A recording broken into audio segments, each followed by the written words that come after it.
Hello दोस्तों, स्वागत है आपका अपने YouTube channel the exam mirror में। दोस्तों, हीट यूनिट के थर्मल एक्सपेंशन चैप्टर का ये लेक्चर नंबर 2 है। लेक्चर नंबर 1 में दोस्तों हम लोगों ने बात किया था हीट क्या होता है, टेम्परेचर क्या होता है और इन दोनों में डिफरेंसेस क्या होते हैं, इनके डिफिनेशन हम लोगों ने देखे थे। और उसके बाद हम लोगों ने देखा था टेम्परेचर स्केल क्या होते हैं। टेम्परेचर स्केल में हम लोगों ने बात किया था सेल्सियस स्केल क्या होता है, फ़ारेनहाइट स्केल क्या होता है, और साथ ही साथ हम लोगों ने बात किया था ड्यूमर, रैंकाइन और केल्विन जैसे स्केल के बारे में हम लोगों ने वहां पर बात किया था। दोस्तों, उसमें फिर इसके बाद रिलेशंस क्या होते हैं, साथ ही साथ वहां से न्यूमेरिकल क्या बनते हैं। और वहां पर हम लोगों ने देखा था कि ये न्यूमेरिकल जो है लगाने में कितने इंपॉर्टेंट रोल अदा करते हैं कि ये रिलेशंस। तो दोस्तों, अगर जो वीडियो ना देखे हो तो इस वीडियो के डिस्क्रिप्शन में या आई बटन पर लिंक मिल जाएगा, वहां से आप देख सकते हैं।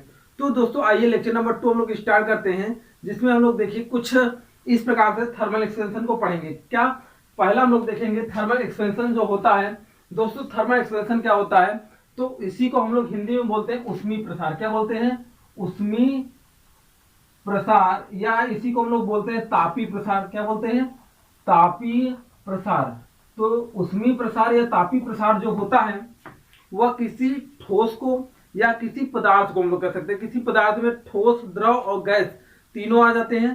तो किसी पदार्थ को गर्म करने पर वो फैलते हैं तथा ठंडा करने पर वो सिकुड़ते हैं।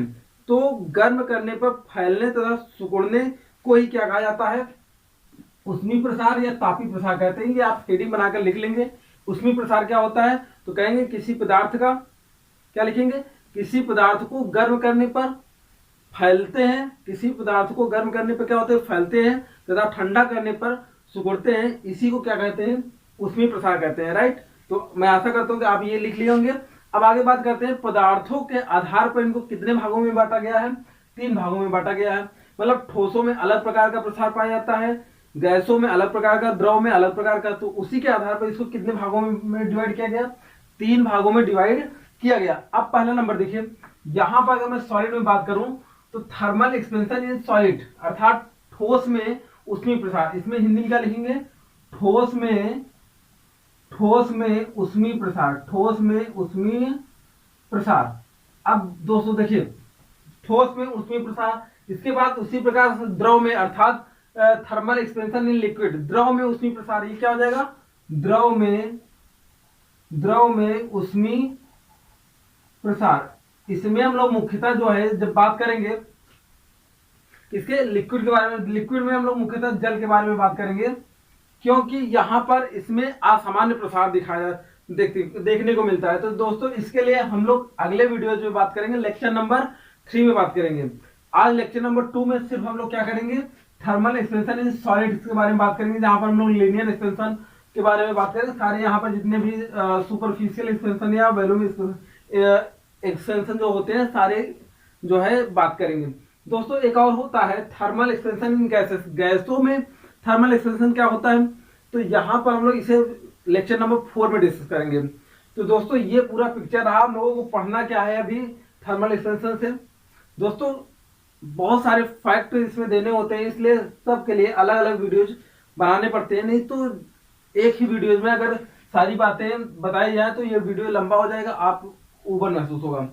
तो दोस्तों, आइए हम लोग बात करते हैं आज के डेट में क्या बात करेंगे? थर्मल एक्सपेंशन इन सॉलिड्स के बारे में बात करते हैं। तो मतलब ठोसों में उष्मी प्रसार।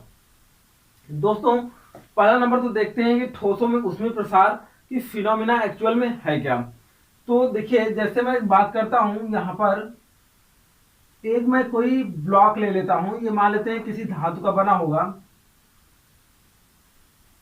ये देखिए, ये किसी धातु का बना हुआ है।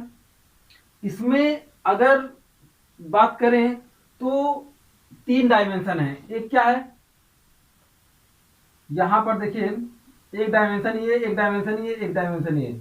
अगर देखा जाए तो मुख्यतः इसमें इस प्रकार से अगर मैं देखूं तो देखिए, ये डायमेंशन आपको दिखाई दे रहा होगा, x, y and z. 3 dimension आपको दिखाई दे रहे हैं। अब इनके हम लोग एटॉमिक स्ट्रक्चर पर जाते हैं। एटॉमिक स्ट्रक्चर मतलब यहां से आता यह है कि इसमें परमाणु कुछ इस प्रकार से फील हुए होंगे, ऐसे ऐसे इस प्रकार से परमाणु ऐसे फील हुए होंगे, ऐसे वाई डायरेक्शन में भी हुए होंगे, ऐसे देखिए। और तो पूरे ऐसे परमाणु यहाँ पर क्या हुए हुए हैं, फील हुए होंगे, भरे हुए होंगे। तो अब हम एक प्रकार से ये कह सकते हैं कि सारा पदार्थ परमाणु, और परमाणु से मिलकर अणु, अणु से मिलकर कण, कण से मिलकर यौगिक, मतलब इसी प्रकार से पूरे ये पदार्थ बन जाता है, ब्लॉक बन गया होगा।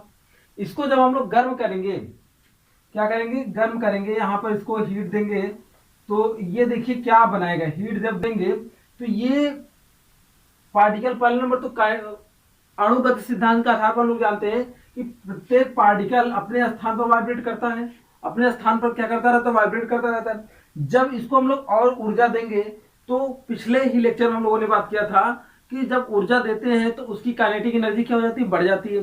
तो काइनेटिक एनर्जी बढ़ जाती है, इसको जब ऊर्जा देंगे तो ये अपने स्थान पर या तो वाई डायरेक्शन में कंपन करेगा, देखिए, या तो वाई डायरेक्शन में, या तो एक्स डायरेक्शन में, या तो जेड डायरेक्शन में, ऐसे एक्स वाई एंड जेड, हो सकता है एक्स वाई जेड तीनों डायरेक्शन में कंपन करें। तो जब दोस्तों देखो, किसी जब हीट देने पर किसी एक डायरेक्शन की मैं बात करता हूं, इस स्ट्रिप को मैं उठाता हूं, देखिए यहां पर ये परमाणु इस प्रकार से क्या होंगे, अब विन्यस्त होंगे, ठीक है। इसकी लंबाई हम लोग मान रहे हैं एल होगी, इतने की लंबाई क्या मान रहे हैं, एल होगी।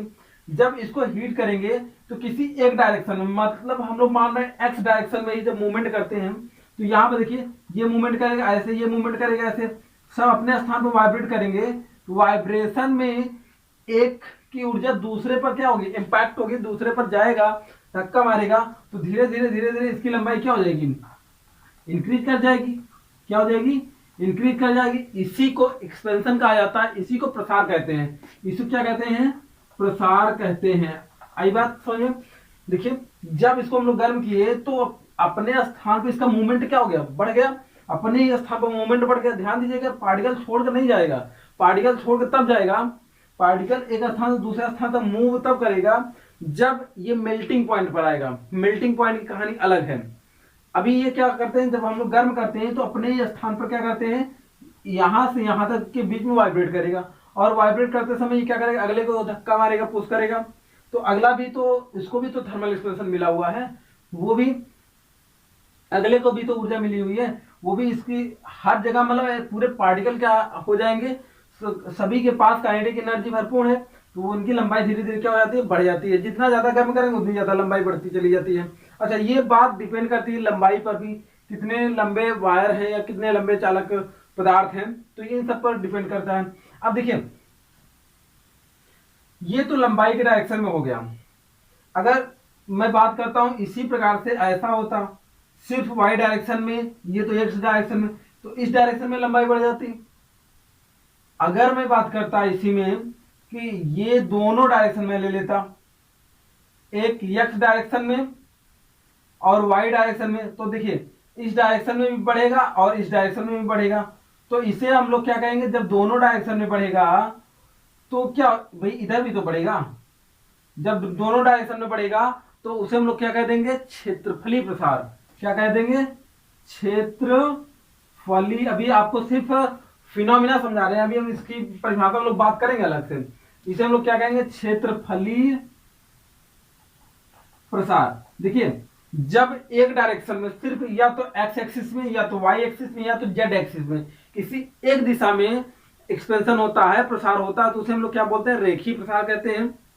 जब एक्स और वाई, देखिए x and y, y and z, z and x, तीनों में से किसी दो में जब प्रसार होता है, या तो एक्स वाई में होता है, जैसे x and y, y and z, और जेड एंड ए, एक्स में, तीनों में से किसी दो डायरेक्शन में क्या हो जाए, एक्सपेंशन होता है, प्रसार होता है, तो उसे हम लोग क्या बोलते हैं, क्षेत्रफली प्रसार कहते हैं, राइट।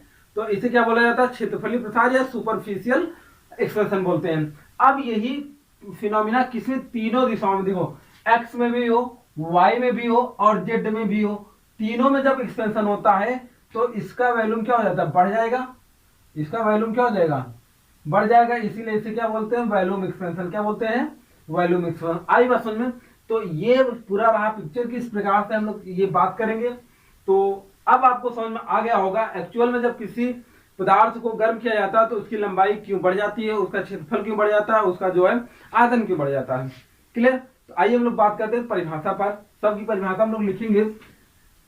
पहला बात करेंगे हम लोग यहाँ पर क्या, लीनियर थर्मल एक्सपेंशन। क्या बात करेंगे, लीनियर थर्मल एक्सपेंशन। ये हेडिंग बनाएंगे आप लोग। इसे बोलेंगे हम लोग रेखीय ऊष्मीय प्रसार, रेखीय ऊष्मीय प्रसार। ओके। तो यहां पर बात करते हैं रेखीय ऊष्मीय प्रसार क्या होता है। तो देखिए मान लेते हैं कि यहां पर एक चालक तार है हमारे पास, जिसकी लंबाई क्या है, एल है, जिसकी लंबाई हम लोगों ने क्या माना भाई, एल।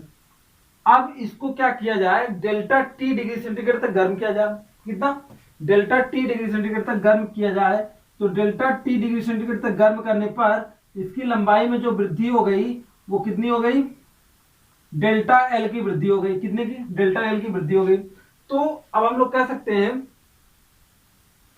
किसी चालक तार की लंबाई, या हम लोग कह सकते हैं किसी क्षण की लंबाई, ये क्षण भी हम लोग मान सकते हैं। चालक तार इसलिए कह रहे हैं कि उन्हीं पदार्थों में उसमें प्रसार देखने को मिलता है जो पदार्थ हीट के सुचालक होते हैं। हीट के सुचालक मतलब जिनमें उसमें ऊर्जा एक स्थान से दूसरे स्थान तक ट्रांसफर किया जा सके। सिंपल सी बात है, ये नहीं कि आप लकड़ी को गर्म करेंगे तो वो भी फैल जाएगा, ऐसा नहीं है। जो उसमें चालक होगा वही सिर्फ फैलेगा। तो यहाँ पर देखिए किसी क्षण को, किसी क्षण में हम लोग बात करेंगे सिर्फ उसमें चालकता वाले क्षणों को। तो उसमें चालक को, या हम लोग कह सकते हैं किसी क्षण को गर्म करने पर, परिभाषा क्या लिखेंगे, किसी क्षण को गर्म करने पर उसकी लंबाई में वृद्धि, उसकी लंबाई में, ये वाली वृद्धि की बात कर रहे हैं, उसकी लंबाई में वृद्धि, उसकी लंबाई में वृद्धि चालक तार की लंबाई, हमने कहा था ना चालक तार की लंबाई जितना ज्यादा होगा उतनी ज्यादा। अब छोटे से में अगर देखा जाए, देखिए जैसे ये मान लो एक चालक तार ये है, इसमें इसको गर्म करेंगे, इसमें ज्यादा लंबाई में वृद्धि आएगी, या चालक तार मान लो ये छोटा सा है इसमें आएगी। तो आपको सर जितनी चालक तार की लंबाई ज्यादा रहेगी उसमें प्रसार देखने को ज्यादा मिलेगा। तो यही बात यहाँ पर मैं कह रहा हूं, किसी क्षण को गर्म करने पर उसकी लंबाई में वृद्धि, चालक तार की लंबाई, या हम लोग बात कर सकते हैं क्षण की लंबाई, क्षण की लंबाई तथा ताप वृद्धि, ताप वृद्धि के अनुक्रमानुपाती होता है। क्या होता है, अनुक्रमानुपाती होता है। ये बात आप याद रखेंगे। रेखीय ऊष्मीय प्रसार क्या होता है, किसी क्षण को गर्म करने पर उसकी लंबाई में वृद्धि, क्षण की लंबाई ताप में वृद्धि के अनुक्रमानुपाती होती है। इसी बात को हम लोग एक एज डेरिवेशन के रूप में अगर देखें तो यहां पर मान लेते हैं डेल्टा एल लंबाई में वृद्धि हुई है, तो इसमें प्रोपोर्शनल क्या लगेगा, L into delta T degree centigrade. ये ताप में डिफरेंसेस है, तो इसको हम लोग इस प्रकार से डेल्टा एल इक्वल टू, यहां पर जब प्रोपोर्शनल का सिंबल हटाते हैं तो एक कांस्टेंट टर्म जोड़ रहे हैं, वहां पर क्या जोड़ा है, अल्फा। क्या जोड़ा है, अल्फा, जिसे हम लोग आगे चलकर रेखीय प्रसार गुणांक कहेंगे, एल डेल्टा टी। तो आप ये फॉर्मूला याद रखेंगे। रेखीय प्रसार गुणांक के लिए क्या होता है, l delta L equal to alpha l into delta t. ठीक है। तो आइए हम लोग इसे जो है बात करते हैं आगे। तो देखिए यहां पर जो अल्फा है, अल्फा क्या है, अल्फा एक नियतांक है। एक क्या है भी, नियतांक है। सिंपल सी बात है, ये पता है आपको, एक कांस्टेंट होता है जिसे हम लोग क्या बोलते हैं, रेखीय प्रसार गुणांक कहते हैं। जिसे क्या कहते हैं, जिसे रेखीय प्रसार गुणांक क्या बोलते हैं, रेखीय प्रसार गुणांक, या इसी को हम लोग बोलते हैं coefficient, coefficient of linear expansion. क्या बोलते हैं, लीनियर एक्सपेंशन, राइट। क्या बोलेंगे, कॉफिशिएंट ऑफ लीनियर एक्सपेंशन। ये बात आप याद रखेंगे। अब बात आती है कि इसकी परिभाषा हम लोग कैसे देंगे, तो ध्यान से देखिएगा कॉफिशिएंट ऑफ लीनियर एक्सपेंशन की। तो यहां पर हम लोग अल्फा इक्वल टू, इसको इस प्रकार से लिख पाएंगे, delta L upon L into delta T, L into delta T. तो ये तो फॉर्मूला हो गया। अब इसी को अगर हिंदी रूप में देखा जाए तो ये लंबाई में क्या होगी, वृद्धि होगी। देखिए ये लंबाई में क्या हुई थी, ताप बढ़ाने में वृद्धि हुई थी, तो लंबाई में क्या हो जाएगी, लंबाई में वृद्धि क्या हो जाएगी भैया, लंबाई में वृद्धि अपान क्या हो जाएगा, प्रारंभिक लंबाई क्या हो जाएगी, प्रारंभिक लंबाई इंटू क्या हो जाएगा, ताप वृद्धि क्या हो जाएगा, ताप वृद्धि। ये अल्फा की वैल्यू आ जाएगी, रेखीय प्रसार गुणांक। क्लियर। तो अब एक बात और, यहां पर रेखीय प्रसार गुणांक का मात्रक क्या होगा, तो देखिए लंबाई का मात्रा मीटर, लंबाई का मात्रा मीटर, मीटर मीटर कैंसिल हो जाएगा, तो ताप क्या हो जाएगा, प्रति डिग्री सेंटीग्रेड क्या हो जाएगा, प्रति डिग्री सेंटीग्रेड। प्रति डिग्री सेंटीग्रेड या आप ऐसे नहीं, ठीक है, प्रति डिग्री सेंटीग्रेड आप ऐसे लिख सकते हैं। ओके, ये क्या हो जाएगा, प्रति डिग्री सेंटीग्रेड, या इसी को आप लोग ऐसे भी लिख सकते हो, प्रति डिग्री सेंटीग्रेड। ठीक है, तो ये इसका क्या हो जाएगा, मात्रक हो जाएगा किसका, रेखीय प्रसार गुणांक का। ओके, अब हम यहां पर हम लोग बात करते हैं रेखीय प्रसार गुणांक की परिभाषा कैसे देंगे। तो हेडिंग बनाएंगे रेखीय प्रसार गुणांक, क्या बनाएंगे, रेखीय प्रसार गुणांक, रेखीय प्रसार गुणांक। तो यहां पर देखिए रेखीय प्रसार गुणांक की परिभाषा हम लोग बिल्कुल आसानी से दे सकते हैं। यहां पर जैसे ये क्षण था ना, क्षण के टेम्परेचर में कितने की वृद्धि करने पर 1 डिग्री सेंटीग्रेड तक, कितना, ध्यान दीजिएगा, delta T equal to 1 degree centigrade. इसे हम आपको बता रहे हैं तो लिखेंगे, इस परिभाषा को बनाना कैसे है ये मैं आपको बताने की कोशिश कर रहा हूं, तो देखिएगा। तो डेल्टा टी इक्वल टू कितना कर दिए, 1 डिग्री सेंटीग्रेड। अगर delta T equal to 1 degree centigrade कर दिए तो alpha equal to delta L upon delta, delta L upon l. अर्थात हम लोग ये कह सकते हैं किसी क्षण के लंबाई में 1 डिग्री सेंटीग्रेड की ताप वृद्धि करने पर, कितने पर, किसी क्षण की लंबाई में 1 डिग्री सेंटीग्रेड ताप वृद्धि करने पर उसकी लंबाई, उसके लंबाई में हुई वृद्धि तथा प्रारंभिक लंबाई के अनुपात को, उसके लंबाई में हुई वृद्धि तथा प्रारंभिक लंबाई के अनुपात को रेखीय प्रसार गुणांक कहते हैं।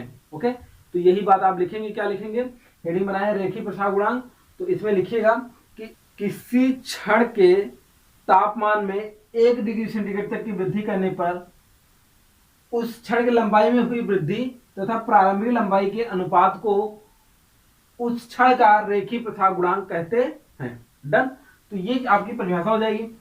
अब बात करते हैं कि यहां पर जो है रेखीय प्रसार गुणांक क्या सभी पदार्थों के लिए सेम होता है, नहीं, हर एक पदार्थ के लिए रेखीय प्रसार गुणांक क्या हो जाएगा, अलग अलग आता है। ये आपको कितना, अगर न्यूमेरिकल आप सॉल्व कर रहे होते हैं तो हर एक पदार्थ के लिए जिस पदार्थ का आपसे पूछा जाता है, या तो रेखीय प्रसार गुणांक आपको कैलकुलेट करना होगा, या तो जब किसी चीज की लंबाई आपको निकालनी होगी जिस टेम्परेचर पर, तो रेखीय प्रसार गुणांक आपको देगा। ठीक है, तो इसमें घबराने की बात नहीं कि अल्फा की वैल्यू हम लोग कैसे निकालेंगे। तो मैं आशा करता हूं कि आपको रेखीय प्रसार गुणांक के बारे में चीजें क्लियर हो गई होंगी। तो आइए हम लोग बात करते हैं यहाँ पर क्षेत्रीय प्रसार गुणांक के बारे में। तो क्षेत्रीय प्रसार गुणांक को जिसे हम लोग क्या बोलते हैं, क्षेत्रीय प्रसार गुणांक को बात करने से पहले हम लोग बात करेंगे सुपरफिशियल थर्मल एक्सपेंशन क्या होता है, क्षेत्रीय उसमें प्रसार क्या होता है। तो आइए हम लोग बात करते हैं। तो देखिएगा क्षेत्रीय प्रसार, क्षेत्रीय उष्मीय प्रसार। तो क्षेत्रीय उष्मीय प्रसार कुछ नहीं है, यहां पर जिस प्रकार से हम लोग लंबाई में वृद्धि किए थे उसी प्रकार से किसी पटल की, किसी पटल के यहां पर क्षेत्रफल होगा ना, किसी पटल के क्षेत्रफल में वृद्धि, किसी पटल के क्षेत्रफल में वृद्धि, वो बात कैसे कर रहे हैं हम लोग, देखिएगा यहां से डायग्राम के माध्यम से हम आपको समझाते हैं। जैसे मान लीजिए कि कोई एक हमारे पास आयत, आयत का एक, मान लीजिए कि कोई पटल हमारे पास किसी धातु का ये जिसमें लंबाई और चौड़ाई हो, ठीक है, मोटाई नहीं हो, तो यहाँ पर लंबाई और चौड़ाई है, इसमें क्या किया जाए, इसको गर्म किया जाएगा, तो इसके लंबाई और चौड़ाई दोनों में क्या होगी, वृद्धि होगी। फाइनली इतना एरिया क्या कर जाएगा, इंक्रीज कर जाएगा, इतना एरिया क्या कर जाएगा, इंक्रीज कर जाएगा। तो हम लोग बात कर पाएंगे यहाँ से किसी पटल के क्षेत्रफल में वृद्धि, उस पटल के प्रारंभिक क्षेत्रफल इस पर डिपेंड करेगा ना कितना ज्यादा ये है, तो उस पटल के प्रारंभिक क्षेत्रफल तथा ताप वृद्धि के अनुक्रमानुपाती होता है। कैसा होता है? अनुक्रमानुपाती होता है। क्लियर? ये आपका क्या हो गया? परिभाषा हो गई। क्या उसे हम लोग क्या कहते हैं? उसे क्षेत्रफली उष्मी प्रसार कहते हैं। ये आप लिख लीजिएंगे बिल्कुल, ये परिभाषा हो गई। क्लियर? उसे क्या कहते हैं? क्षेत्रफली उष्मी प्रसार कहते हैं। आपको ये बात समझ में आ गई होगी कि किसी पटल के क्षेत्रफल में वृद्धि, पटल के क्षेत्रफल में जो वृद्धि आएगी वो क्या होगा? प्रारंभिक क्षेत्रफल, और इसमें कितना टेम्परेचर इसका बढ़ा रहे हैं उसकी क्या होती है? अनुक्रमानुपाती। इसे हम लोग क्या कहते हैं? क्षेत्रफली उष्मी प्रसार कहते हैं। तो इसके अकॉर्डिंग मान लेते हैं कि इसका एरिया क्या रहा होगा? पहले ए रहा होगा। जब ये आया निकलकर ये क्या हो गया? डेल्टा ए हो गया। तो हम लोग कह सकते हैं डेल्टा ए इक्वल टू, या डेल्टा ए प्रोपोर्शनल क्या कहलाएगा? यहां पर ए इंटू लंबाई, प्रारंभिक लंबाई, और ताप वृद्धि। कितना ताप वृद्धि? Delta T. तो यहां में जब प्रोपोर्शनल का सिंबल हटाएंगे तो क्या लगाएंगे? एक समानुपातिक नियतांक लगाते हैं, जिसे यहां पर हम लोग क्या नाम दे रहे हैं? बीटा। ए इंटू डेल्टा टी हो जाएगा। अब बीटा का अगर मान निकालना चाहते हैं, beta equal to delta A upon A into delta T. तो फॉर्मूला वही आया, प्रारंभिक क्षेत्रफल, इसे हिंदी में भी लिख सकते हैं प्रारंभिक क्षेत्रफल, सॉरी क्षेत्रफल में वृद्धि अपान क्या हो जाएगा? प्रारंभिक क्षेत्रफल इंटू टाइम, यहां पर क्या हो जाएगा? टेम्परेचर डिफरेंस हो जाएगा। तो इसे क्या बोलते हैं? बीटा को हम लोग क्या बोलते हैं? क्षेत्रफली उष्मी गुणांक। क्या बोलते हैं? क्षेत्रफली उष्मी गुणांक। Coefficient of superficial expansion. क्या बोलते हैं? कोफिशिएंट ऑफ सुपरफिशियल एक्सपेंशन, ये इंग्लिश में बोलते हैं। क्षेत्रफली उष्मी गुणांक आप लोग हिंदी में बोल सकते हैं। तो ये रहा। अब इसकी मात्रा की बात आती है, तो मात्रा यहां पर भी वही देखो सेम रहेगा। डेल्टा ए मतलब एरिया है, और ए भी क्या? एरिया। दोनों का यूनिट क्या हो जाएगा? सेम हो जाएगा, कैंसिल हो जाएगा। तो डेल्टा टी का क्या हो जाएगा? प्रति डिग्री सेंटीग्रेड। क्या हो जाएगा भैया? प्रति डिग्री सेंटीग्रेड। क्लियर ये बात? अब यहाँ पर हम लोग क्या कर लिए? क्षेत्रफली उष्मी गुणांक बात कर लिए क्या होता है। अब क्षेत्रफली उष्मी गुणांक की परिभाषा का लिखने की बात आ जाती है। तो क्या लिखेंगे? तो देखिए, किसी क्षेत्रफल का ताप 1 डिग्री सेंटीग्रेड क्या कर दिया जाए? बढ़ा दिया जाए। तो कह सकते हैं किसी पटल के ताप में 1 डिग्री सेंटीग्रेड की वृद्धि करने पर, आप हेडिंग क्या बनाएंगे? क्षेत्रफली उष्मी गुणांक। क्षेत्रफली उष्मी गुणांक में तो यहां पर क्या करेंगे? किसी पटल के तापमान में 1 डिग्री सेंटीग्रेड की वृद्धि करने पर उसके क्षेत्रफल में हुई वृद्धि तथा प्रारंभिक क्षेत्रफल के अनुपात को क्षेत्रफली उष्मी गुणांक कहते हैं। इसे हम लोग बीटा से प्रदर्शित करते हैं। ये बात लिख लिए। ओके, तो ये बात आपको क्लियर हो गई कि बीटा अर्थात क्षेत्रफली उष्मी गुणांक क्या होता है। अब हम लोग बात यहाँ पर करेंगे इंपॉर्टेंट जो क्वेश्चन होता है, जो जहां से आपको ज्यादा से ज्यादा प्रॉब्लम होती है। क्वेश्चन एक आपसे मैं पूछ रहा हूं, सिंपल सी बात हम लोग जान चुके हैं। अगर किसी पटल का तापमान बढ़ाया जा रहा है, किसी लेमिना का, किसी जो है हम लोग बात कर सकते हैं किसी जो क्षेत्रफल है किसी धातु का बना हुआ है, तो उसका अगर हम लोग तापमान बढ़ाते हैं तो उसमें एक्सपेंशन होता है, फैलाव होता है। तो यहाँ से सबसे प्रचलित क्वेश्चन ये आपसे पूछा जाता है कि मान लीजिए ये तांबे का एक ब्लॉक है, इसका तांबे का एक ब्लॉक है, जो इस प्रकार से ब्लॉक क्या कह सकते हैं, यहाँ पर एक सीट है, इसमें एक होल कर दिया जाता है। क्या कर दिया जाता है? होल कर दिया जाता है ऐसे।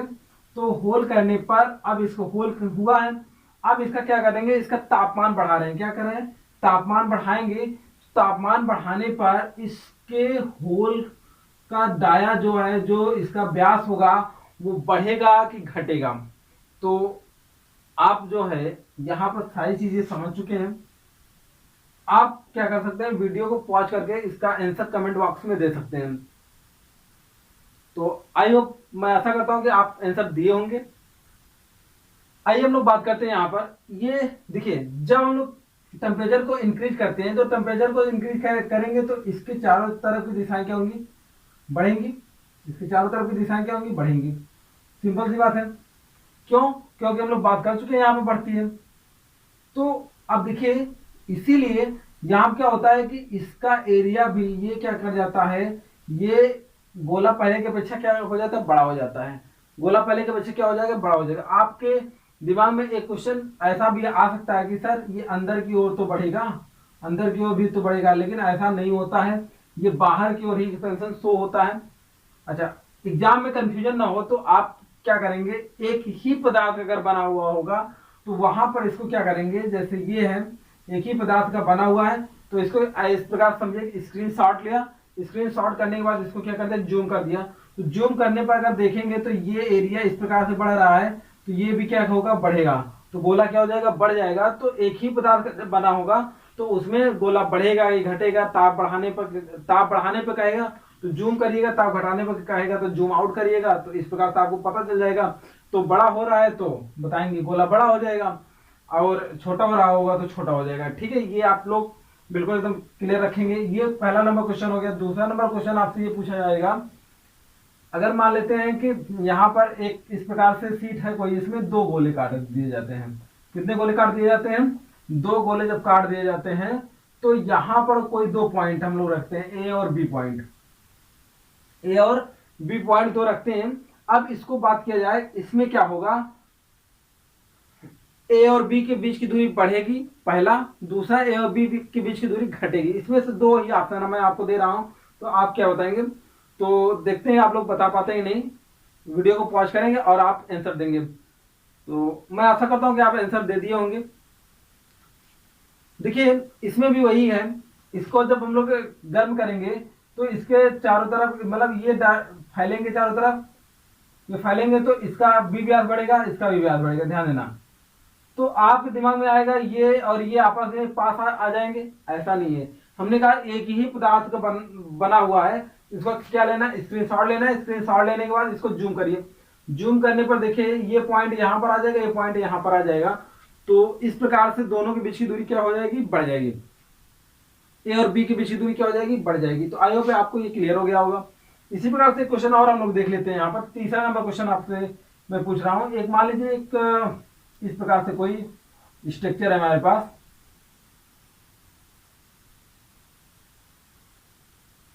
ए और बी पॉइंट यहां पर दिए गए हैं, ए और बी पॉइंट आपको दिए गए हैं। अब इनको गर्म करने पर क्या होगा, अब इनको हम लोग क्या करेंगे, गर्म करेंगे, हीट करेंगे। तो हीट करने पर इसका आंसर आप जरूर कमेंट बॉक्स में देंगे। ठीक है, इसका जवाब मैं नहीं दे रहा हूं, देखते हैं कितने लोग जवाब इसका दे पाते हैं। ठीक है, तो चलिए बता देते हैं। इसमें भी क्या करना है, आपको स्क्रीनशॉट ही करना है। स्क्रीनशॉट करेंगे क्योंकि एक ही पदार्थ के बने हुए हैं। स्क्रीनशॉट करेंगे, जूम, देखिए दोनों पॉइंट के बीच की दूरी क्या हो जाएगी, बढ़ जाएगी। ओके, चलिए एक क्वेश्चन और यहां से पूछते हैं, जो जहां पर सबसे ज्यादा कंफ्यूजन वाला क्वेश्चन है आपके लिए। अब देखिए, ये किसी एक पदार्थ का है, ये दूसरा पदार्थ यहां पर इस प्रकार से बनाया जा रहा है, किसी कुछ इस प्रकार से। अब यहां पर कहा जा रहा है ए पॉइंट यहां पर है, बी पॉइंट यहां पर है, दोनों इसी साथ अटैचमेंट है। अब ए और बी के बीच की दूरी, ए और बी के बीच की दूरी बढ़ेगी कि घटेगी, आपको ये बताना है। ए और बी के बीच की दूरी बढ़ेगी अथवा घटेगी। तो यहाँ पर देखिए, अलग अलग होने पर जो घटना हम लोग पहले बात किए थे उसी का अपोजिट हो जाता है। ये क्या हो जाएगा, आगे बढ़ जाएगा, अर्थात ये इधर आ जाएगा गर्म करने पर। तो हम लोग कह सकते हैं, और ए और बीच की दूरी क्या हो जाएगी, घट जाएगी। जबकि हर में पहले इसमें क्या हो रही थी, बढ़ रही थी, इसमें बढ़ रही थी। तो लेकिन इसमें क्या होता है, अलग अलग पदार्थों के होने के कारण या अलग अलग, यहाँ पर इसको अगर जुड़ा होता तो कहानी कुछ अलग होती, लेकिन यहाँ पर क्या है, अलग अलग है, तो इसलिए यहाँ पर क्या हो जाएगा, दोनों पास आ जाएंगे। ये आप याद रखेंगे, बिल्कुल इंपॉर्टेंट क्वेश्चन है। काफी कॉम्पिटेटिव एग्जाम में ये सब सारे क्वेश्चन पूछे जाते हैं। तो मैं आशा करता हूँ कि आपको क्षेत्रफली ऊष्मीय प्रसार आपको क्लियर हो गया होगा। दोस्तों, हम लोग बात करेंगे क्षेत्रफली ऊष्मीय प्रसार में मतलब रेखीय प्रसार गुणांक और क्षेत्रफली ऊष्मीय प्रसार गुणांक में दोनों में संबंध क्या होते हैं। ये जहां से क्वेश्चन बढ़िया आपसे बनते हैं, एकदम कोई दिक्कत नहीं है। अब देखिए, दोनों में हम लोग पहले बात कर लेते हैं। रेखीय प्रसार गुणांक को हम लोग किससे डिनोट करते हैं, अल्फा से। अल्फा इक्वल टू हम लोग बात कर चुके हैं कि क्या होता है, delta L upon L into delta T. और बीटा इक्वल टू बात कर चुके हैं, delta A upon A into delta T, ऐसा कुछ बात कर चुके हैं। अब देखिए, यहां पर हम लोग बात करते हैं मान लेते हैं कि यहां पर एक कुछ इस प्रकार से एक प्लेट लेते हैं जो किसी धातु का बना हुआ है, जिसका क्षेत्रफल क्या है, ए है, और इसकी लंबाई क्या है, हम लोग मान लेते हैं कि 1 यूनिट है। कितना है, 1 यूनिट है। यहां से इसकी लंबाई क्या मान लेते हैं, 1 मीटर है या 1 यूनिट है। इधर भी कितना है, 1 है। तो देखिए अब इसके जब हम लोग टेम्परेचर बढ़ाएंगे, टेम्परेचर क्या करेंगे, बढ़ाएंगे, तो यहां पर मान लेते हैं कि इसका टेम्परेचर माना एक वर्गाकार शीट जिसकी लंबाई तथा चौड़ाई क्रमशः 1 और 1, कितना है, 1 और 1 यूनिट है। कितना भी है, 1 और 1 यूनिट है, या आप मीटर भी कह सकते हो, कोई दिक्कत नहीं है इसमें। चलो मीटर ही कह देते हैं, 1 और 1 मीटर है। ये बात क्लियर हुआ। अब इसको delta T equal to 1 degree centigrade तक क्या कर दिया गया, गर्म कर दिया गया। 1 डिग्री सेंटीग्रेड जब गर्म किया जाएगा तो देखिए जो यहां से अल्फा की वैल्यू आएगी वो कितना आने वाली है। तो यहां से जो अल्फा की वैल्यू आने वाली है, अल्फा इक्वल टू हम लोग जानते हैं क्या होता है यहाँ पर, या डेल्टा एल इक्वल टू देखिए क्या आएगा, delta L equal to alpha into L into delta T, L into delta T. अब देखिए डेल्टा एल की जो वैल्यू आने वाला है वो अल्फा एल का मान तो 1 है ही, क्योंकि प्रारंभिक लंबाई यही है।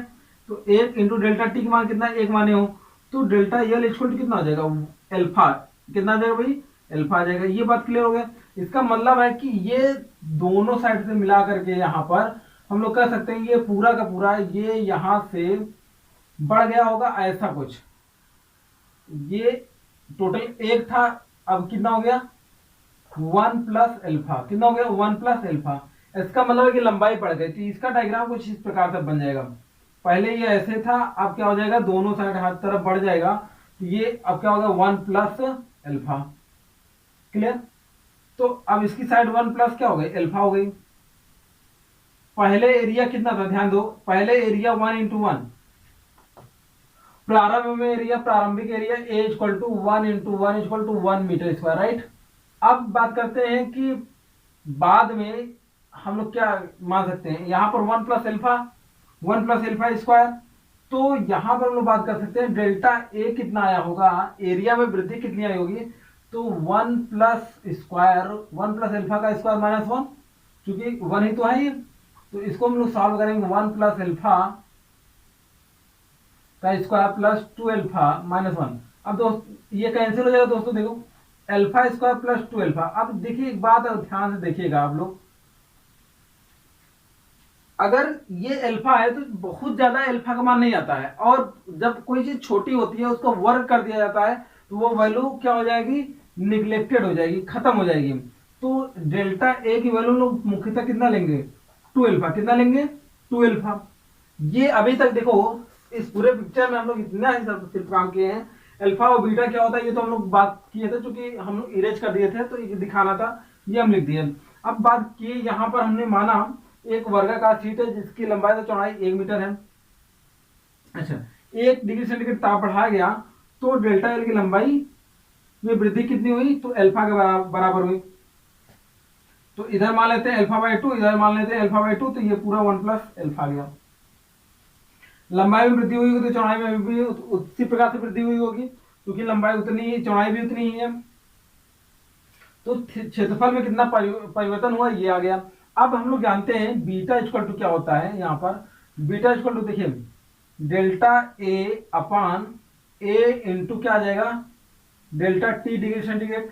तो बीटा इक्वल टू क्या आ जाएगा, डेल्टा ए की वैल्यू लोग कितना रख पाएंगे, 2 अल्फा। कितना रख पाएंगे, 2 अल्फा। और यहां पर ए का मान कितना है भाई, यही तो 1 है ना, ये पूरा 1 मीटर स्क्वायर है देखो। तो 1 इंटू 1, तो beta equal to 2 alpha. Okay, तो ये आपको एक स्टार पॉइंट है, इसे आप बिल्कुल याद रखेंगे। यहाँ पर क्या, रेखीय प्रसार गुणांक और क्षेत्रीय प्रसार गुणांक दोनों में क्या हो गया, संबंध हो गया। ये आपसे कई बार एग्जाम में पूछा गया, कॉम्पिटेटिव एग्जाम में भी पूछा गया। तो आई होप ये बात आप याद रखेंगे। आइए हम लोग बात करते हैं कुछ यहाँ पर आगे हम लोग बात करेंगे क्या आयतन प्रसार गुणांक क्या होता है। तो दोस्तों जैसे हम लोगों ने देखा क्षण की लंबाई में वृद्धि जो होती है क्षण की लंबाई और ताप पर निर्भर करती है, तो मतलब क्षण की लंबाई और ताप के अनुक्रमणपाती होती है। और क्षेत्रफल में वृद्धि क्या होती है, क्षेत्रफल में वृद्धि जो होती है उसकी प्रारंभिक क्षेत्रफल तथा ताप वृद्धि के अनुक्रमणपाती होती है। उसी प्रकार से अगर देखा जाए तो आयतन प्रसार जो होता है, आयतन प्रसार गुणांक जो होता है वो प्रारंभिक आयतन और ताप वृद्धि की क्या होगी, अनुक्रमणपाती होगी। ये तो परिभाषा हो गई, ये आप परिभाषा लिख लीजिएगा। आयतन प्रसार गुणांक, क्लियर।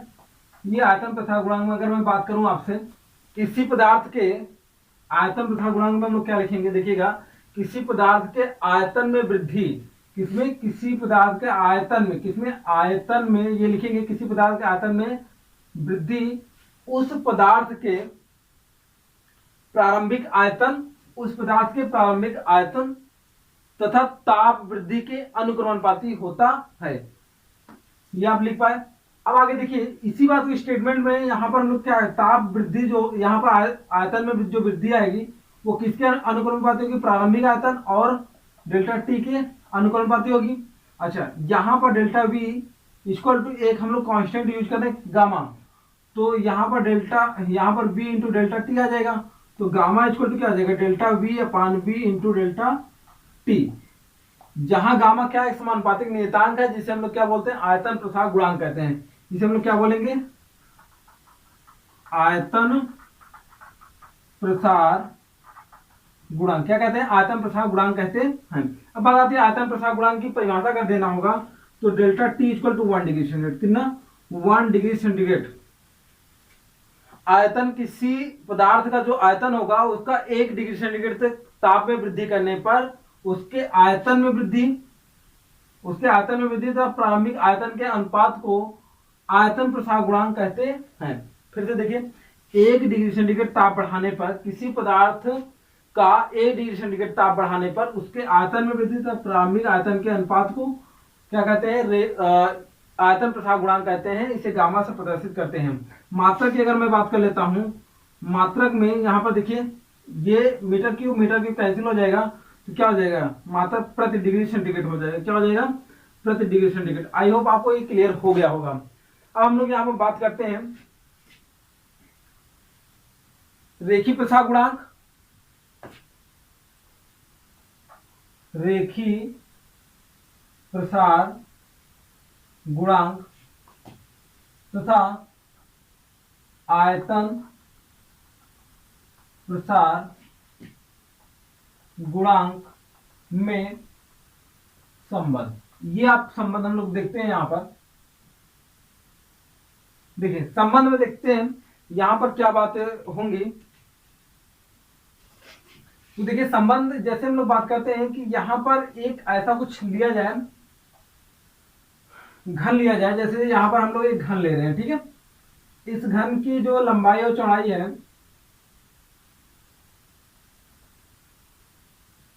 वो 1 मीटर है, ये भी 1 मीटर है और ये भी कितना है, 1 मीटर है। मतलब 1 मीटर लंबा, 1 मीटर चौड़ा था, 1 मीटर ऊंचा क्या है, घन है।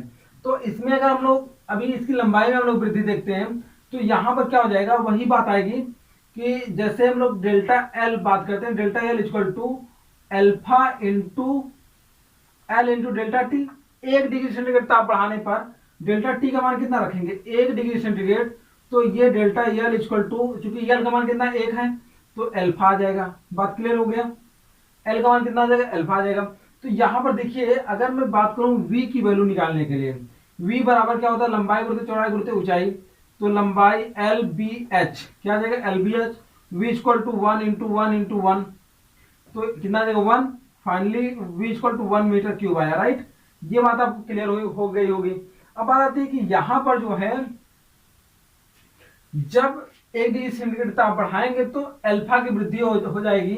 तो इसकी लंबाई देखिए, अब ये कुछ इस प्रकार से इसका वैल्यूम हो जाएगा, कुछ इस प्रकार से, देख पा रहे हैं, समझ पा रहे हैं, कुछ इस प्रकार से हो जाएगा। जब इस प्रकार से हो जाएगा तो इसकी लंबाई क्या हो जाएगी, पहले की अपेक्षा, जैसे देखिए ये ऐसा हो जाएगा कुछ,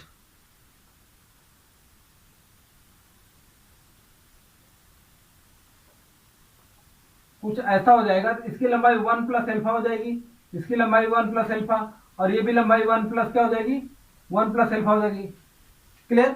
तो ये पूरा वॉल्यूम कितना हो जाएगा, तो वॉल्यूम में परिवर्तन हम लोग देख लेते हैं। 1 प्लस एल्फा क्यूब माइनस 1, जैसे एरिया हम लोग जब निकाले थे याद है कि 1 प्लस एल्फा के स्क्वायर माइनस 1 किए थे, तो यहाँ पे क्या हो जाएगा 1 प्लस एल्फा क्यूब प्लस क्या हो जाएगा A cube plus B cube plus 3 into 1 into alpha, A cube plus B cube 3ab bracket में 1 प्लस एल्फा माइनस 1। क्लियर। तो इसे हम लोग सॉल्व करेंगे तो 1 plus alpha cube plus 3 alpha 1 plus alpha minus 1, ये तो कैंसिल हो जाएगा। Alpha cube plus 3 alpha plus 3 alpha square. अब हम आपसे बात किए थे पीछे भी से कि यहाँ पर एल्फा क्यूब जो है, एल्फा वैसे भी छोटी रहती है, जब इसका क्यूब करेंगे और वर्ग करेंगे तो ये दोनों वैल्यू क्या हो जाएगी, निगलेक्टेड हो जाएगी। तो यहाँ पर डेल्टा वी इक्वल टू कितना आया, 3 एल्फा आया। अब हम लोग बात करते हैं गामा इक्वल टू यहाँ पर delta V upon V into 100 V into delta T होता है, और डेल्टा टी का मान कितना है 1 डिग्री सेंटीग्रेड।